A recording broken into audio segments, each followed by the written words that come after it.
Hey everyone, Dr. D here, and in this video we're going to be covering Chapter 7, or at least part of it. Let's see how far we get.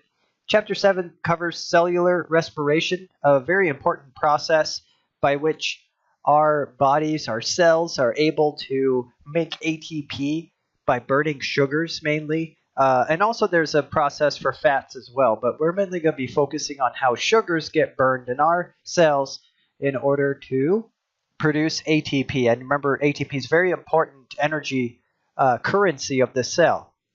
Through energy coupling, cells can do many things using ATP molecules to power those endergonic processes. And also we'll touch on fermentation as well, which is like an offshoot of cellular respiration. It's off-ramp. I'll explain that in a little bit. So what is cellular respiration? Cellular respiration is, again, the process by which our cells can use the energies from mainly sugars, but fats as well, and couple that with oxygen. Here's the equation here. Sugars and oxygen are used by our cells to produce mainly ATP, right? ATP is the energy currency of the cell, and the waste products, CO2 and water. Okay, technically one glucose molecule will use up 6 oxygen, okay, to produce 6 CO2 waste molecules, 6 water waste molecule, and ATP. In eukaryotes, you are going to net 30 ATP, and in prokaryotes, you net 32 ATP, and I'll explain why that difference is there in a little bit. Okay, so you get a lot of energy out of a glucose molecule, enough to make a bunch of ATP, and cellular respiration is the process by which we do this inside of our cells. And remember, in eukaryotes, we have mitochondria, and remember in grade school you learned that mitochondria are the powerhouse, that's what they call it, the powerhouse of the cell. Well, in the mitochondria is where a majority of that ATP is being made by breakdown of sugar. All right. Now, what I want you to do before you actually proceed with this video, okay? I want you to do this for me, and it's going to make this video. It's gonna allow this video to make a lot more sense. Okay. I want you to watch this video here. You see the one I'm outlining. Click this icon. Watch that video. It's a short 3-minute video on the importance of cellular respiration and the big picture of cellular respiration. And then I want you to skip to this slide. Okay, see what I'm doing? Skip to this slide and watch this video as well. Click this icon that I'm outlining right now, or circling right now. Click this icon to watch this video as well.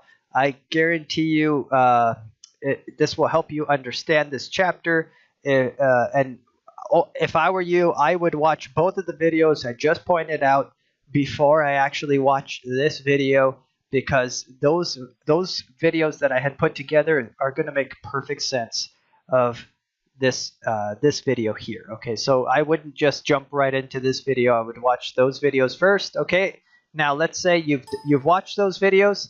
Welcome back again.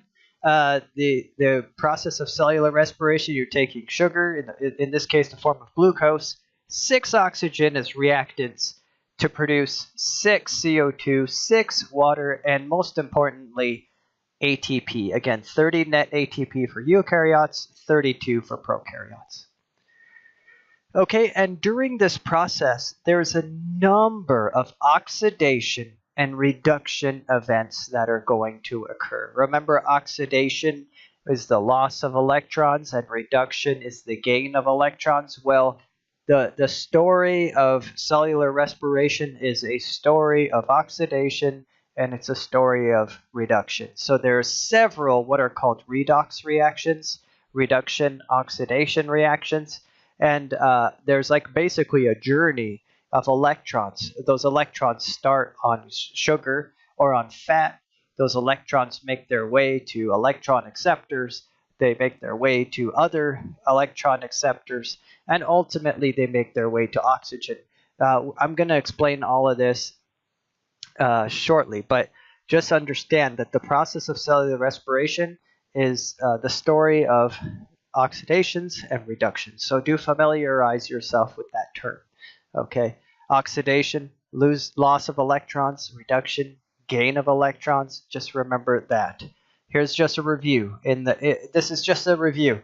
If you have sodium and chlorine, they react to form sodium cation and chlorine anion. That means sodium lost an electron, it became oxidized, and chlorine gained an electron, it became reduced. So anytime something becomes positively charged or becomes oxidized, it lost an electron, and then anything that gains the electron becomes reduced. Okay, just remember that. These terms you don't need to know. I think I've removed this from the exam, but just for your own information, the electron donor is called the reducing agent, whereas the electron receptor is called the oxidizing agent. Again, this is kind of counterintuitive, so I've kind of removed this from the exam, but just for your own information there. So, what's happening in the process of cellular respiration? Look, you've got glucose, okay, you've got sugar. Sugar's getting oxidized to CO2. So real quick, bear with me on this. What is sugar? Sugar is C6H12O6, right? That's glucose right there. What's glucose made out of? It's made out of carbons, hydrogens, and oxygens, right? Well, what would happen if you took its hydrogens away? If you took the H's away from glucose, what's left if I take the H's away? Carbons and oxygens, right? And that is CO2. And that's exactly what happens during cellular respiration. Did you see that? Glucose loses its hydrogens, and so they say it becomes oxidized. You know why? Because if you take hydrogens away from glucose, you're essentially taking electrons away from glucose. You're also taking protons away from glucose, but we're not talking about we're not talking about the protons from the glucose. We're talking about the electrons. We're mainly focused on the electrons, right? So if you take H's away, even though you're taking protons and electrons away, it's still considered oxidized because you are taking electrons away from the sugar, if that makes any sense. So when you steal hydrogens from sugar, because you're also stealing electrons, sugar is considered oxidized to CO2. Okay, CO2 is what's left of your sugar after you've stolen all of its electrons. Okay, or not all of its electrons, but the ones that are easily stolen, right? So think about this: when you breathe out, right? When you exhale, you breathe out. You're breathing out a lot of CO2.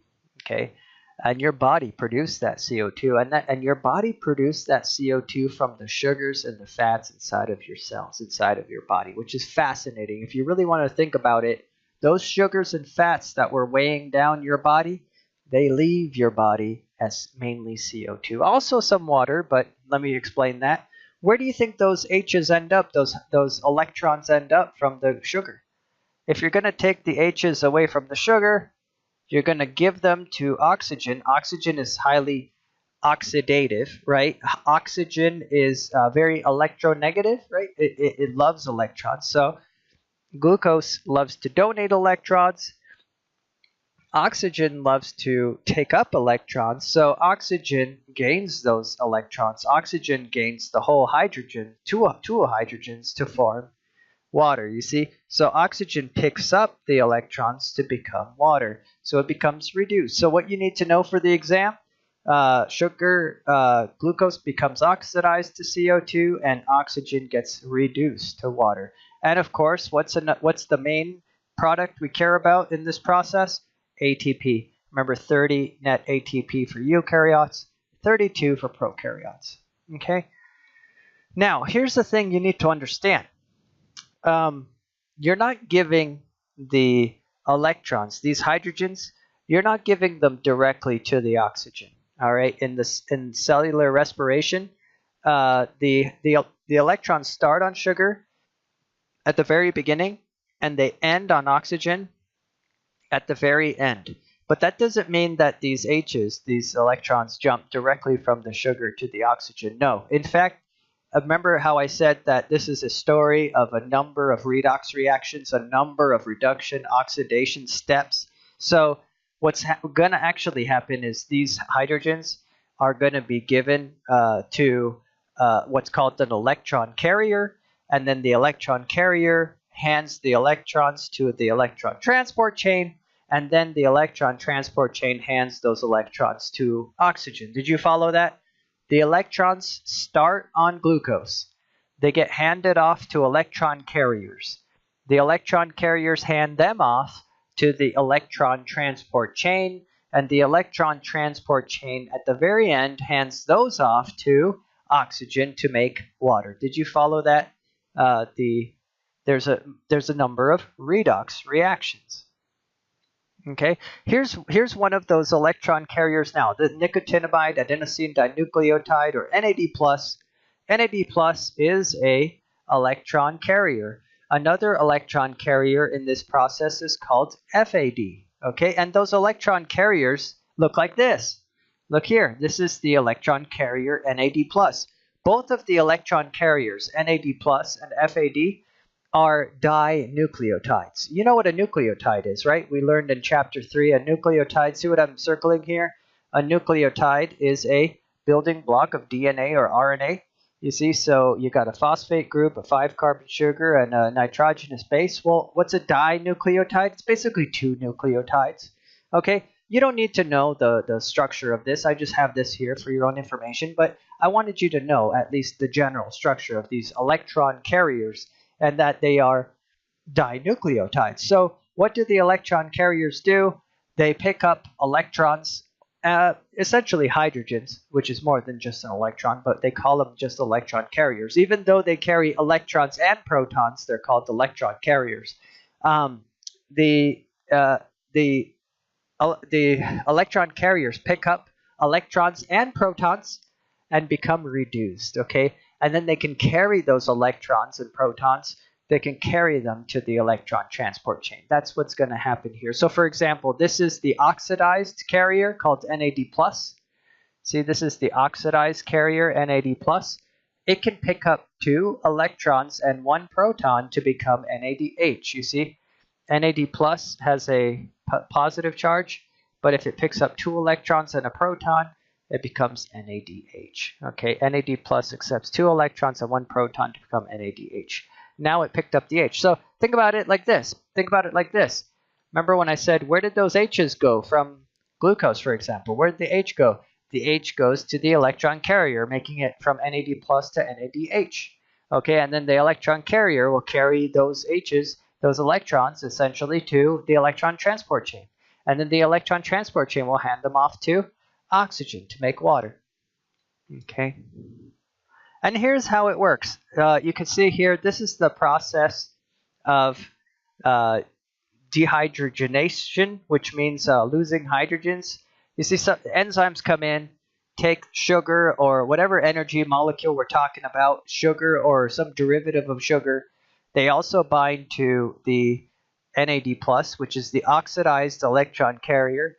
And then you have the enzymatic reaction. You have the H's transferred from the sugar to the carrier. You see, 2 electrons and a proton get transferred from the sugar, or the high energy derivative of the sugar, to the oxidized carrier. So now you form NADH. You see, NADH. And there you go. So that's how the H's went from the sugar to the carrier. And now the carrier can carry those H's, carry those hydrogens, which is, remember, hydrogen is a proton and an electron, carry that to the electron transport chain to power the electron transport chain. And if you watch that video I told you to watch before this one, you know that it's those electrons flowing through the electron transport chain that are going to power the electron transport chain. So did you see what happened? Let's say this is glucose. This energy-rich molecule is glucose. Glucose would give its electrons in the form of hydrogens to the NAD+ carrier. Now that those electrons are on the carrier will carry those electrons to the electron transport chain, giving the electrons to the electron transport chain. And then those electrons go from complex 1 to 2 to 3 to 4, powering the pumps to pump the protons. The protons form a high concentration gradient. Those protons flow back in through chemiosmosis, spinning the ATP synthase to produce ATP. All right, so that's how the process works. And remember, so NADH, by the way, NADH drops off at complex 1.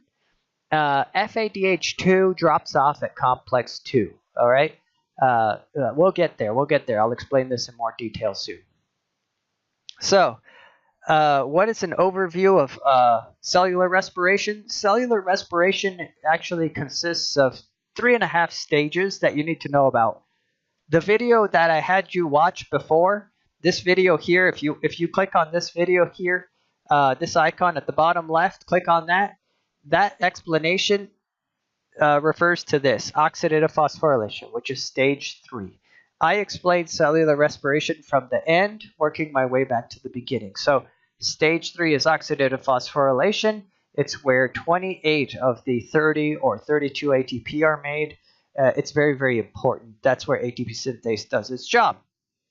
All right, but the other stages are called stage 1, glycolysis, stage 1.5, oxidation of pyruvate, stage 2 is the citric acid cycle. By the way, you might want to write in your notes here, citric acid cycle, aka Kreb cycle, aka TCA cycle.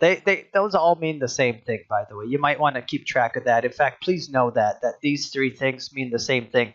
And different textbooks adopt a different definition or different title, but they all mean the same thing. So we're going to talk about stage 1. We're going to talk about stage 1.5. We're going to talk about stage 2. And we're going to talk about stage 3. And you could see the overview here. This is a wonderful overview of the entire process that I have been talking about. Okay, you could see stage 1 right here. This is glycolysis. Okay, and by the way, glycolysis, notice right here you have a picture of the inside of a cell, and then this yellow kidney bean shaped thing here is the mitochondria. Notice that glycolysis, it does not happen inside of the mitochondria, does it? Glycolysis happens in the cytosol, the fluid part of the cytoplasm. All right, and glycolysis is step 1. And then after glycolysis, the products of glycolysis go into the mitochondria for step 1.5, pyruvate oxidation, then on to stage 2, citric acid cycle, aka Kreb cycle, aka TCA cycle, and then off to stage 3 for oxidative phosphorylation. Okay. Stage 1, 1.5, 2, and 3. And the reason I say this is a wonderful overview slide is because you can see all of the products and reactants for all the stages on this slide. Again, glycolysis happens in the cytosol. You start with glucose, which is a 6-carbon sugar. You end with 2 pyruvates, 2 pyruvate, which are 2 3-carbon sugars. You form 2 ATP through a process known as substrate level phosphorylation, which I'll explain in a little bit. But you form 2 of your ATP here, and you form 2 NADH here as well. And what does NADH do? Remember, NADH means that the hydrogens from the sugar were given to NAD+ to form NADH. So both of these NADH are on their way to the electron transport chain. See this arrow across the top? That means that the NADH are on their way to the electron transport chain to drop off those electrons and power the proton pumps, power the electron transport chain. Okay, then at the end of glycolysis, these 2 pyruvates move into the mitochondria. By the way, this is a process that costs 2 ATP. To get these 2 pyruvate into the mitochondria, you're actually going to use 2 ATP. So this is why they say in eukaryotes we net only 30 ATP, because 28 plus 2 is 30 ATP. And by putting the pyruvate into the mitochondria, it costs 2 ATP. So you only netted 30, not 32 ATP. But in prokaryotes, do you have a mitochondria to do this with? Do you have a mitochondria to put the pyruvate into? No, in prokaryotes, you do not have a mitochondria, so you don't have to invest the 2 ATP to get the pyruvate into the mitochondria. Anyway, just in case you're wondering why exactly prokaryotes net 32 ATP, whereas eukaryotes net only 30 ATP, that's why. Okay. Then, by the way, we're gonna go into each one of these steps in more detail in a little bit, but this is just an overview. Then during pyruvate oxidation, your pyruvate is going to get oxidized, which means its electrons are going to go to more carriers to make 2 more NADH, which go off to the electron transport chain to drop off those electrons. And you form 2 what are called acetyl-coa as well. The acetyl-coa go into the citric acid cycle. However, 2 CO2 are also made, 2 CO2. By the way, why was this CO2 made? Let me explain. Glucose is a 6-carbon sugar, right? Glucose is a 6-carbon sugar. You chop that in half during glycolysis. Glycolysis means sugar break. You cut the 6-carbon sugar into 2 3-carbon sugars called pyruvate. Those pyruvate go into the mitochondria and they become acetyl-CoA. Well, acetyl-CoA, you got 2 acetyl-CoA. Each one of them is only 2 carbons. Well, where did the 3rd carbon go on these on the pyruvates? The 3rd carbon leaves us CO2. Does that make sense? You had 6 carbons in glucose. That broke into 2 3-carbon sugars called pyruvate. Those went into the mitochondria and got oxidized, so you took more hydrogens away, and now this causes the molecules to fall apart. 1 carbon on each of those pyruvates leaves as CO2, leaving behind a molecule called acetyl-CoA, 2 molecules called acetyl-CoA, which are 2-carbon molecules, okay? Those acetyl-CoA then go into the citric acid cycle, which gets further oxidized to make 6 more NADH, 2 FADH2, all right? And it's going to release the last 4 CO2. So now you've released 6 carbons. You started with 6 carbons, so all of your glucose carbons have now left after being oxidized to CO2. And you formed another 2 ATP through substrate level phosphorylation. Okay, but that's not the end of the story. Remember, what are all the reduced electron acceptors going to do? The NADH here, the NADH here, the NADH here, the FADH2 here. All of these reduced electron acceptors are coming to stage 3. They're coming to the last step, oxidative phosphorylation, to drop off the electrons in the electron transport chain. Those electrons spontaneously move through the electron transport chain. Remember, NADH dropped off its electrons at complex 1. FADH2 drops off its electrons at complex 2. Those electrons go on a journey down the electron transport chain, and they power the pumps to pump protons. Okay, and once the protons are pumped, they form a high concentration of protons in the intermembrane space. Those protons force their way back through ATP synthase, spinning it to produce ATP. And you're forming 28 ATP that way through oxidative phosphorylation. Okay, 28 ATP. And I'll explain the difference between substrate level phosphorylation and ATP from oxidative phosphorylation in a little bit. Okay. So substrate level phosphorylation means that you're making ATP, but look how you make it. Instead of taking just P, just taking a phosphate group and sticking it onto ADP, by the way, ADP means diphosphate, adenosine diphosphate. Instead of taking an inorganic phosphate and attaching it to adenosine diphosphate to make ATP, you're taking the phosphate group from an organic molecule. So this green dot represents an organic molecule, a molecule with carbons in it. If an organic molecule has a phosphate group attached, and you're taking a phosphate group from an organic molecule to attach it to ADP to make ATP, that's called substrate level phosphorylation. Again, substrate level phosphorylation is when you make ATP by taking a phosphate group from an organic molecule and just transferring the phosphate group to ADP to make ATP. And that's what's happening during glycolysis. You're making ATP that way, and by Kreb cycle or citric acid cycle, you're making ATP that way. So because you're making ATP that way during these 2 earlier steps, that's called substrate level phosphorylation. But remember, at the end of the electron transport chain, how did you make ATP at the end of the electron transport chain? At the end of oxidative phosphorylation, did you get those Ps? Did you get those phosphate groups from an organic molecule, or did you get inorganic phosphate?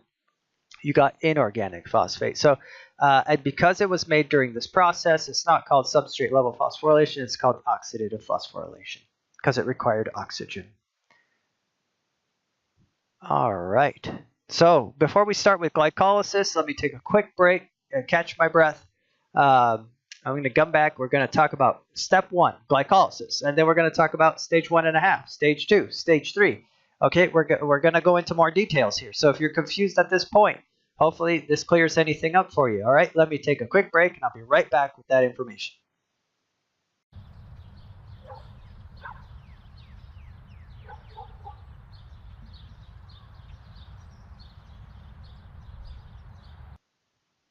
Hey everyone, welcome back from break time. It is time to talk about stage 1, glycolysis. Glycolysis, remember, happens in the cytoplasm of the cell, and it is the process by which you take glucose and you form 2-pyruvate, 2-ATP through a substrate level phosphorylation and 2-NADH. So let's talk about this. It's a 10-step biochemical pathway, and here's how it works. There's 10 steps, and you start with a glucose molecule, and here you see the pink dots. The pink dots represent each of the carbons in the glucose molecule. So you got 1, 2, 3, 4, 5, 6 carbons. And by the way, glycolysis literally means sugar break. Glyco means sugar, lysis means to break. So you are literally breaking the sugar in half. So eventually, let me show you how we get there. First of all, the first steps of glycolysis are called the investment phase. You take glucose and you're going to invest 2 ATP. So you invest 1 ATP to phosphorylate glucose. What does that mean? Look at this. The 6th carbon on the glucose, you give it a phosphate group. Where did the phosphate group come from? It came from ATP. That last phosphate, the triphosphate, that phosphate group is being given to glucose. So now glucose is called glucose 6-phosphate. You know why? The 6th carbon of the glucose has a phosphate group attached. There's then an isomerization. Remember what isomer means? Slight change in structure into fructose 6-phosphate. So an isomerization results in fructose 6-phosphate, and then you invest another ATP. You phosphorylate. Phosphorylate means give a phosphate group to.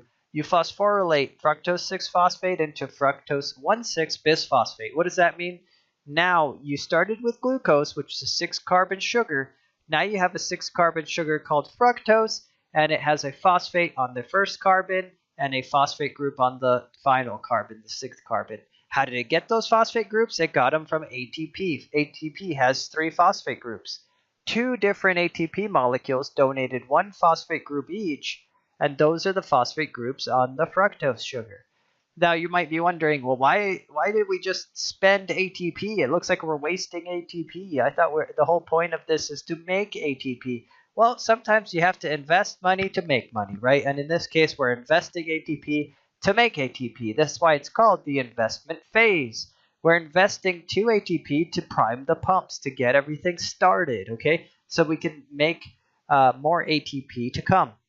Now, you might be wondering at this point, oh gosh, do I need to understand that glucose gets phosphorylated to glucose 6-phosphate, which then gets isomerized to fructose 6-phosphate, which then gets further phosphorylated to fructose 1,6-bisphosphate? This seems like a lot to remember, Dr. D, and it is a lot to remember. If you're going to study for the MCATs or something like that, you may want to go into that much detail, but for my class, you're not going to need to know nearly that much detail, okay? So don't worry. What I want you to know is that, yes, glycolysis is a multi-step process, but, the first few steps are an investment phase where you invested 2 ATP. So far, that's all you need to know, besides the fact that glycolysis happens in the cytosol, okay, or cytoplasm. Okay, now at this point, look what happens. The lysis part of glycolysis happens. Remember what lysis means?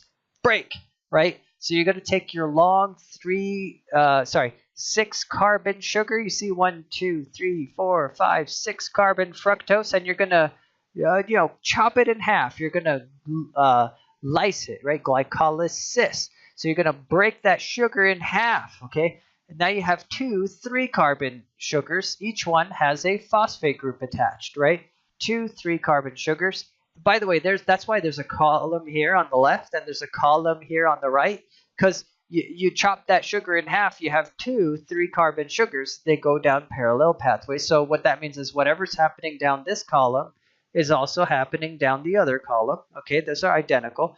So this 3-carbon sugar with a phosphate group attached is now called glyceraldehyde 3-phosphate. You have two of them. You have two glyceraldehyde 3-phosphates. And then what happens? Look what happens here if you look closely. What's happening here? What's happening here? If you said oxidation, you're right, oxidation. We're taking 2 electrons and a proton, remember? We're taking 2 electrons and a proton from glyceraldehyde 3-phosphate. We're attaching it to the oxidized electron acceptor, NAD+, to reduce it to the reduced electron acceptor, NADH. Because remember, how do you make NADH from NAD+? You hand it 2 electrons and a proton from the carbon source, the energy-rich source, which in this case is glyceraldehyde 3-phosphate.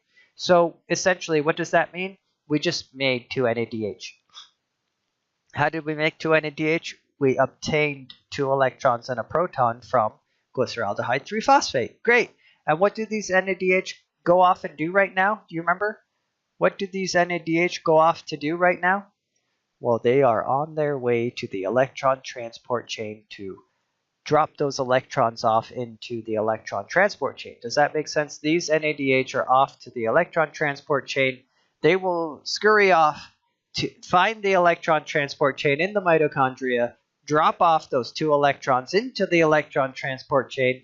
Those electrons are going to go on a journey from complex 1 to complex 2, complex 3, complex 4, pumping protons out. Those protons reach high concentration outside in the intermembrane space. Those protons force their way back in, spitting ATP synthase, making ATP. Remember all that? So that's what these NADH are going to go off and do just now.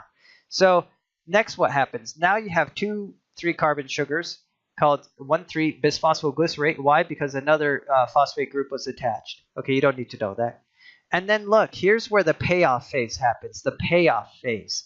Now, you're going to take this phosphate group off of this organic molecule, this 1,3-bisphosphoglycerate. You're going to take this phosphate group off and hand it to ADP to make ATP.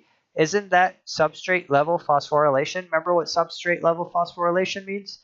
Taking a phosphate from an organic molecule, such as a 3-carbon sugar, attaching it to ADP to make ATP. So this ATP was made, these two ATP were made through substrate level phosphorylation. And then there's some more isomerizations that happen. And again, you take the last phosphate group, again through substrate level phosphorylation to make a further 2 more ATP.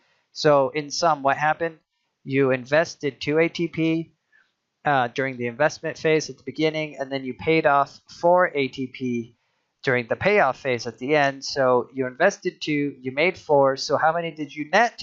Well, 4 minus 2 equals 2. You have 2 net ATP during glycolysis. You need to understand that during glycolysis, remember this here? During glycolysis, you make 2 net ATP. Through what process? Substrate level phosphorylation. You also made 2 NADH. NAD plus was reduced to NADH twice, right? So you have 2 NADH. And what do these NADH do? They go off to the electron transport chain to drop off electrons and power the electron transport chain. All right, and what's left of your sugar at the end? What's left of it? It's now 2 3-carbon molecules called pyruvate. 2 3-carbon sugars called pyruvate. All right, that's what's left of your original glucose molecule.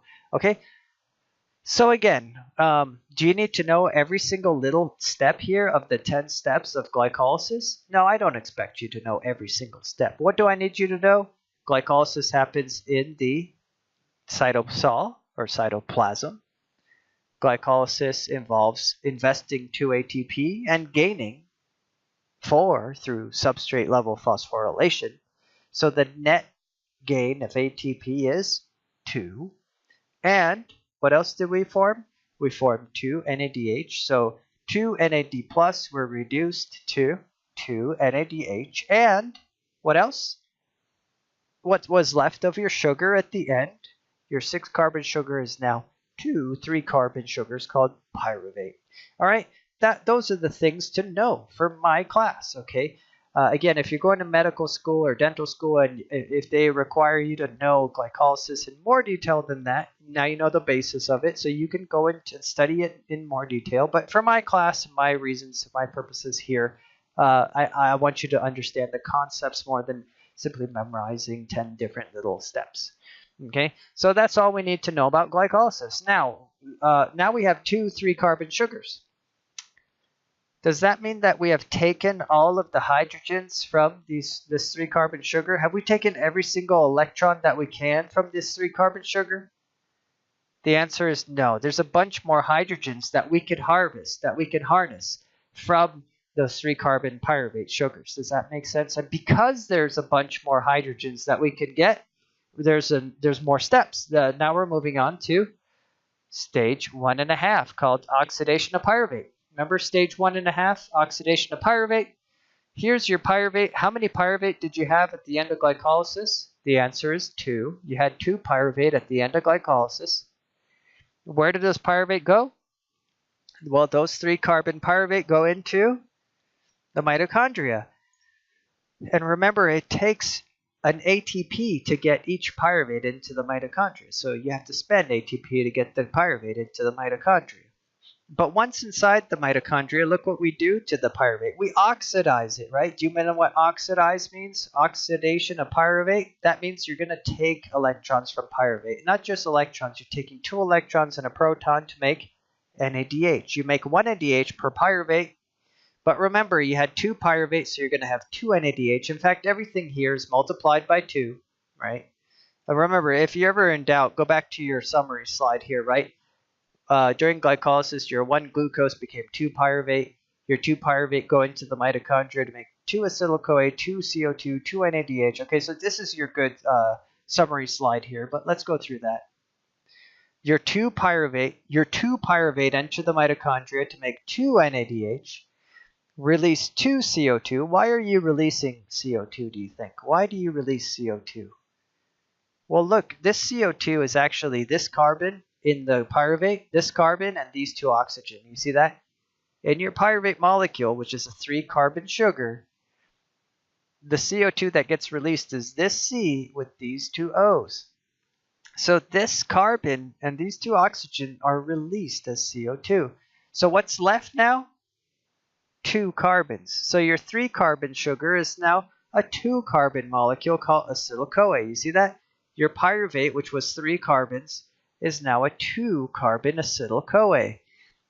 One of the carbons left into the atmosphere. When you breathed out, you released that last CO2. So 2 pyruvate become 2 CO2, 2 NADH, and the resultant molecule is called acetyl-coa. Why is it called CoA? Well, because coenzyme A, which is a coenzyme, we talked about coenzymes before, coenzyme was attached to the 2-carbon sugar to make acetyl-coa. But again, your 3-carbon sugar has now become a 2-carbon molecule, acetyl-coa. And this is the summary of oxidation of pyruvate. What do you need to know? Again, your 2 pyruvate enter the mitochondria. They release 2 CO2, 2 NADH, and form 2 acetyl-coa. Okay.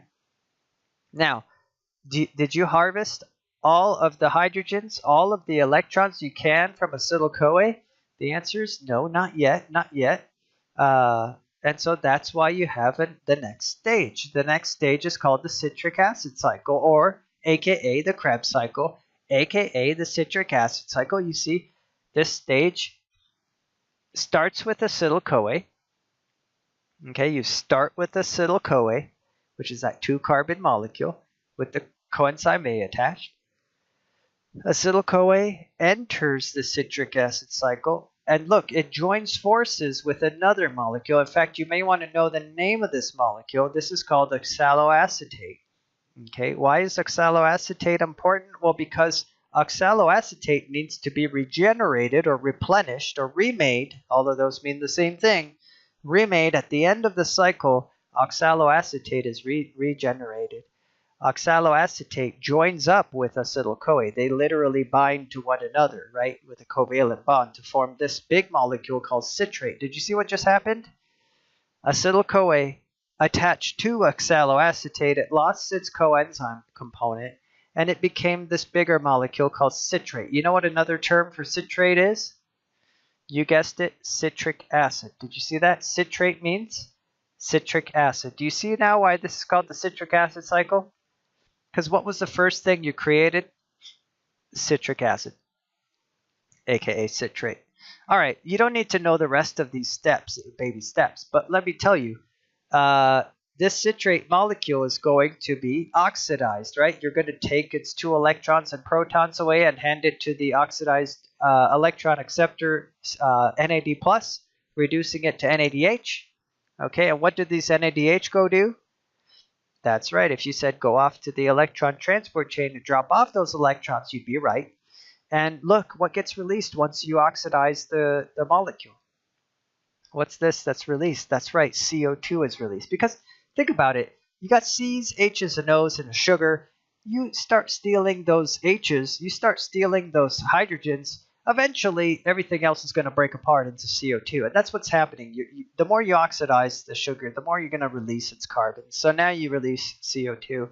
And then you oxidize it further, make another NADH. That NADH goes off to the electron transport chain, releasing the final CO2.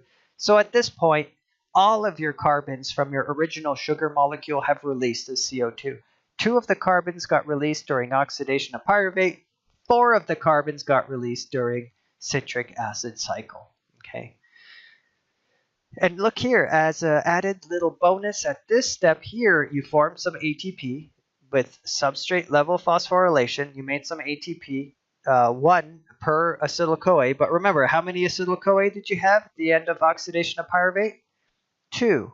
So you had 2 acetyl-CoA. So you actually get 2 rounds of the citric acid cycle, or Kreb cycle. You get 2 rounds of it per sugar, right? Because each glucose gave you 2 pyruvate, which gave you 2 acetyl-CoA.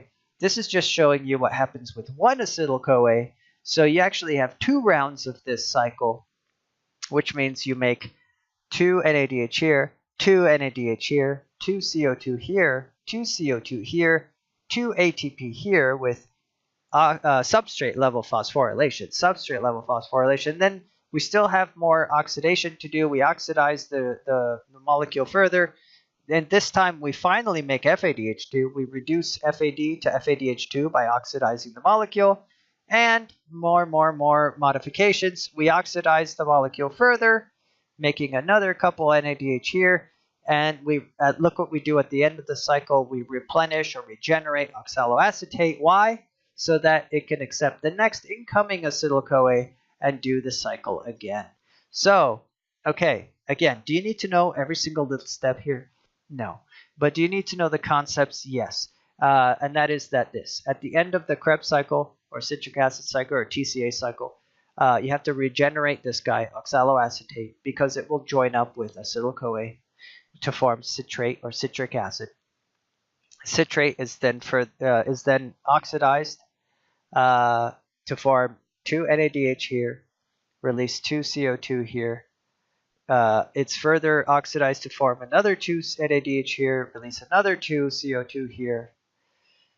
It's then used to make 2 ATP through substrate level phosphorylation. It's oxidized to make 2 FADH here and 2 NADH here. And remember, all of these NADH and all of these FADH2 are headed off to the electron transport chain to drop off those electrons to power the electron transport chain to make a lot of ATP during stage 3.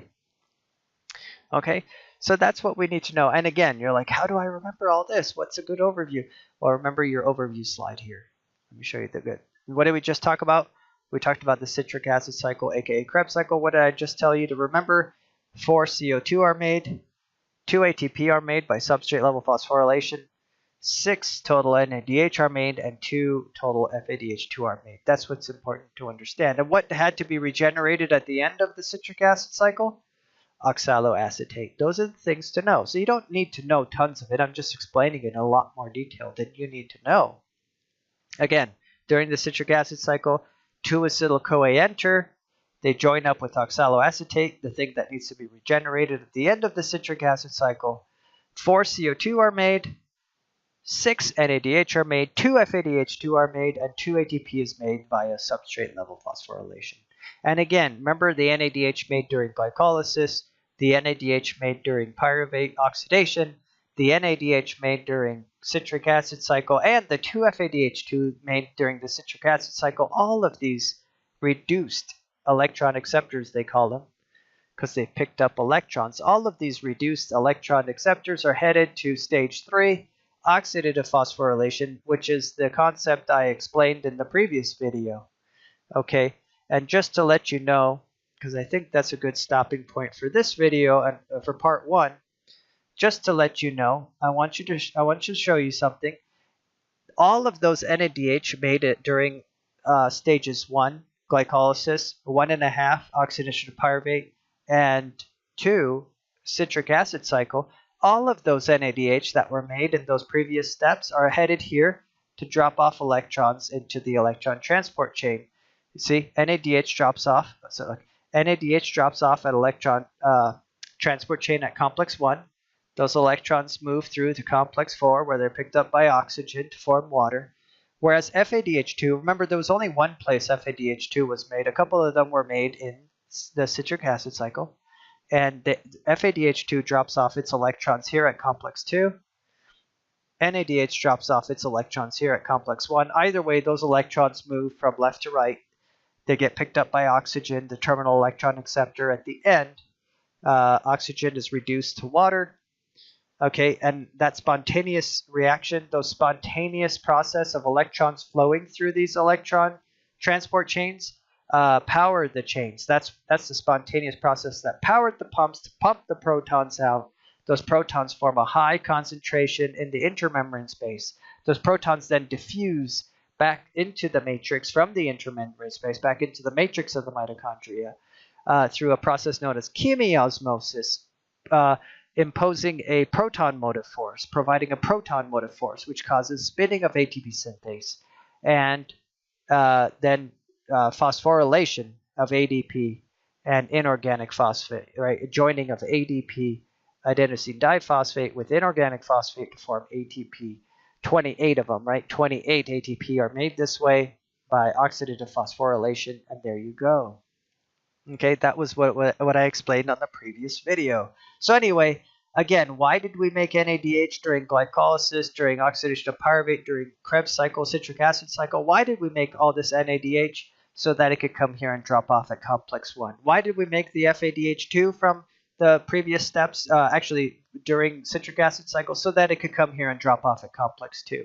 Without the NADH that was made during the previous steps, and without the FADH2 that was made during the previous steps, this step would not work. Oxidative phosphorylation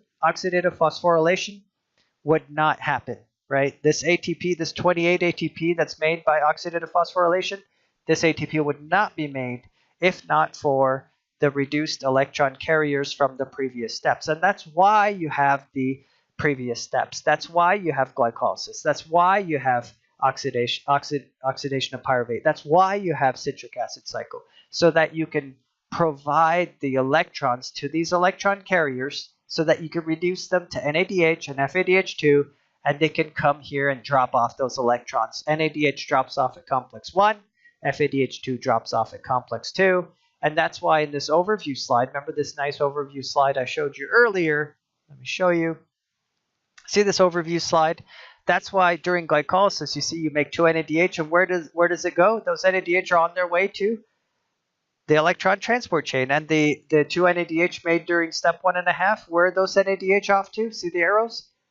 To the electron transport chain. During citric acid cycle, where are those 6 NADH and 2 FADH headed off to? The electron transport chain. So you could power the electron transport chain.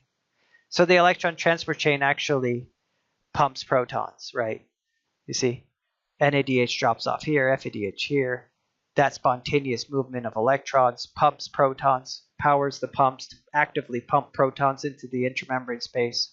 You have a high concentration of protons. Those protons diffuse back in, providing a force that spins the ATP synthase to make ATP by joining inorganic phosphate with ADP to make ATP via oxidative phosphorylation. So that's how the big process works. You get 28 ATP here, 2 from Krebs cycle, 2 from glycolysis. That's 32. But remember, you invested 2 ATP to get the pyruvate into the mitochondria. I know this is a long process and it's convoluted, but it will make sense. Just try to write it out from beginning to end. That's a good stopping point for today. Tomorrow or the day after, I will post part 2 of 2 for cellular respiration. So please watch that, okay? And let me know if you have any questions. I do understand that this is a complicated and complex process, but you can do it, and I will have a review video as well for you. Okay, we will go through this stuff near the end. So that's a good stopping point for today. We have gone through a majority of this chapter's material, and I'll finish it off soon. All right, thanks for watching. Let me know if you have any questions, and I'll see you next time.